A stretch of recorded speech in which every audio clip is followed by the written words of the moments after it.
Do you ever feel like your photos just aren't turning out the way you would like them to? Like something's missing or it doesn't feel right, but you can't quite put your finger on it? Well, you might be making some beginner photography mistakes without even realizing it.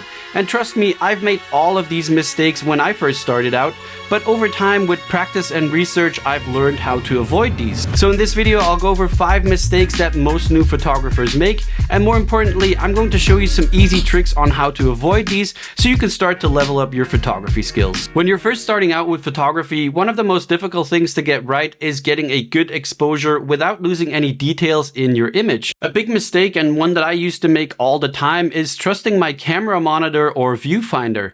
But those are typically not that reliable, and chances are you will end up with either a underexposed or overexposed shot. Luckily, your camera has a few functions built in that will help you dial in the correct exposure each and every time. One of them is the histogram, and it's basically a graph showing you the distribution of brightness values in your image. It ranges from 0% brightness or completely black pixels on the left of the graph to 100% brightness or completely white pixels on the right of the graph. When your image is underexposed or too dark, the graph will look something like this. You can see that the histogram is strongly shifted towards the left. And when the graph is too far towards the left and touching the left edge of the histogram, like in this example here, it means that those pixels are completely black and don't contain any detail. A similar thing happens to the histogram when your image is overexposed or too bright. The graph will then strongly shift towards the right, and any parts of the graph that are touching the right edge of the histogram are showing parts of the image that are completely white pixels, so don't contain any detail. Well, what does a good histogram look like then? Well, logically you would say it looks something like this, where all the pixels are nicely spread out over the entire histogram, but that's not always the case. You might be photographing a brighter scene, for example with a lot of snow, and then your histogram will be shifted more towards the right. Same goes if you're photographing a darker scene, for example the night sky, your histogram will be shifted more towards the left. So there is no one perfect looking histogram, and it will depend on every situation. But the thing to look out for, and what will result in the best possible exposure, is making sure that the graph is not touching the left or the right side of the histogram. Besides checking your camera's histogram to dial in a correct exposure, most modern cameras also have a function called exposure zebras. And they're basically a camera setting that will alert you of any clipped highlights in your image. When you're taking a photo and you have exposure zebras activated, the camera screen will display a pattern of black and white stripes over any area in the image that is over a certain brightness level.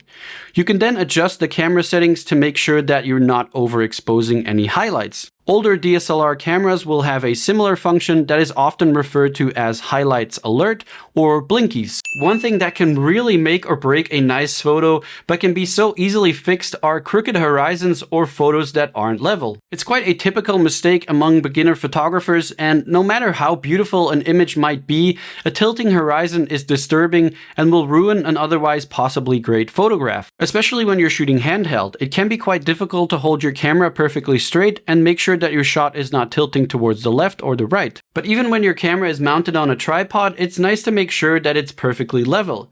Thankfully, most cameras have a built-in level gauge that allows you to see whether or not the camera is straight. On Sony cameras, the level gauge looks something like this, but on other brands it will look very similar. The lines on the side here are showing you if the camera is horizontally level. As soon as they turn green, you know that the camera is level. The center lines here are showing you if the camera is either tilted up or down. When they turn green, you know the camera is pointing straight forward. If you do end up with a crooked photo, you can of course straighten it in, for example, Lightroom. The crop tool has a handy function where you can draw a line across your horizon and automatically Lightroom will straighten the image. It is, however, better to get it right in camera because, as you can see, straightening in post entails cropping, which means having to cut away parts of your frame. As most of you know, there are 3 main elements for photography: shutter speed, aperture, and ISO. Even though all 3 of these control the brightness or exposure of your image, they're also very important settings for determining the look of your photo. Shutter speed, for example, also determines the sharpness or blurriness of your image. The shutter is the part of your camera that determines how long light is going to hit the sensor of your camera after you press the trigger. Fast shutter means that light is hitting the sensor for a short amount of time, and slow shutter means that light is hitting the sensor for a long amount of time. A slow shutter speed also results in capturing movement in your shot, whereas a fast shutter speed allows you to freeze that movement. So it's very important to think about what you're trying to capture with your photograph. One thing, however, is certain: you'll probably want your images to be sharp. And there are a few rules that you can follow to make sure that that's always the case. Especially if you're shooting handheld, you might be ending up with a bunch of blurry photos, and the reason for that is most likely because your shutter speed is too slow. So should you take a breathing course and practice on standing perfectly still? Well, no. I mean, there's always going to be a little bit of movement and stutter, and no one is capable of being perfectly still. As a rule of thumb, when shooting handheld, your shutter speed should be at least double your lens's focal length. For example, if using a 50mm lens, your minimum shutter speed should be 1/100th of a second to make sure your photo is going to be sharp. Or if you're shooting with a 200mm lens, your minimum shutter speed should be at least 1/400th of a second. Of course, you can deviate from this rule if needed, but it's just important to keep in mind that if your shutter speed is lower than this minimum, you'll have to pay extra attention to keep your camera still. But if you're in a situation where you absolutely need a slower shutter speed and it's not possible to get a sharp image handheld, it's best to use a tripod. Another thing to consider with very slow shutter speeds, for example with long exposure photography, is that a blurry photo could also be caused by you pressing the shutter button. Pressing the shutter can move the camera ever so slightly and cause small vibrations, thus causing blur. That's when it's great to either use a remote shutter release or set a self timer. Most cameras have the option to set a 2, 5, or 10-second self-timer. When you then press the shutter button, the camera will wait 2, 5, or 10 seconds before taking a photo. Besides shutter speed, aperture is another setting that most beginner photographers tend to struggle with. Apart from being a setting to help adjust your exposure, it also determines your depth of field or how much of your scene is in focus. Do you want a blurry, out-of-focus background with only your subject in focus by using a large aperture or low f-stop number, or do you want everything in your scene from the foreground to the background to be in focus, so using a small aperture or high f-stop number? So it's important to think about what you want the end result of your photo to look like, because depth of field is something that cannot be fixed or changed in post-processing, so you have to get it right in camera.